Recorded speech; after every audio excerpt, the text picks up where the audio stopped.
This is New York City. This is what New York City looks like, and this is what every classroom in every neighborhood in every district should look like. So these 5 school districts across each borough will be the first to receive part of a $2 million school diversity grant. It's so important. Of course, this comes as the city's schools face a huge diversity problem. Just last week, hundreds of students rallied on the steps of City Hall calling for more integration. So what is the program and how will it help everybody, right? Chancellor Carranza joining us live this morning to explain all of this. Good morning to you, and thank you for coming in to explain. Good morning. So let's talk about what you were discussing yesterday. 5 new districts getting a whole lot of reforms, really. So what does it entail?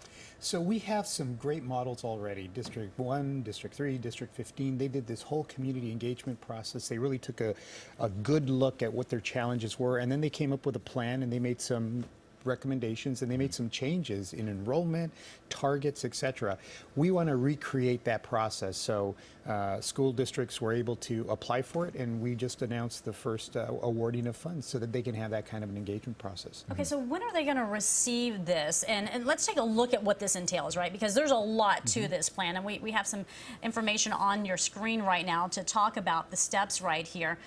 So you're going to have diverse textbooks, you're going to reduce discipline disparities, you're going to have student leadership teams, and high-performing schools are going to be developing that, and then you're also going to increase staff diversity. That's a lofty goal. That's a lot to get done. Do you have a timeline for this? Yeah, so we've already started on some of these things, and I want to be really clear that the grants that were awarded to community school district, it's a part of this, but we accepted 62 recommendations of the School Diversity Advisory Committee that's been meeting for almost 2 years, taking a deep dive into some of the issues that we have in New York City's public schools. They gave us recommendations. We accepted 62 of them, and some of those you just showed on screen. But some of these are already in play. For example, we hired a student voice manager, one of the only positions in the country. Their job is to bring student voices together, kind of like those students that you saw on the steps rallying. Yeah. Bring their voices to the table for policy discussions. That's just one of many things. So is this by next school year? When's it all going to be in play? Well, some have already started, and then over the next 2 to 3 years, we're going to be implementing those recommendations. Okay, so over the next 2 to 3 years. Yeah. So you're certainly shaking things up with the Department of Education in a lot of positive ways for the students. And, you know, your critics obviously coming out, hitting you hard as well over this past year. Welcome to New York City, right? A lot of critics out there. So here's what you said yesterday at a press conference about a big issue here regarding race. They come after me in very real ways, which I wear as a badge of honor. Why? Because we're taking on systemic issues that I think have needed to be taken on for a very, very long time. So you're being accused here of creating a toxic work environment. You're being sued now by 3 high-ranking officials who claim they were demoted because of their race, them being white, replacing them with 3 Latino employees. Are you bending the rules a bit to get minorities on your team? Absolutely not. We want the most qualified, the most talented people working with our children. If you can do the job, you got a job. If you're not doing the job, you're not going to have a job. Our kids are too precious. So we are hiring the most qualified individuals, and we're empowering them to go out there and do good things for kids. I think some people are saying, why weren't these jobs posted publicly so people that work at Department of Education could apply, and outside people like usually you would do for positions? Well, the rules are really clear. We're allowed to create positions. I'm allowed to create positions. Yeah, I'm the CEO of an organization that has a footprint as large as Nissan. Think about that for a minute.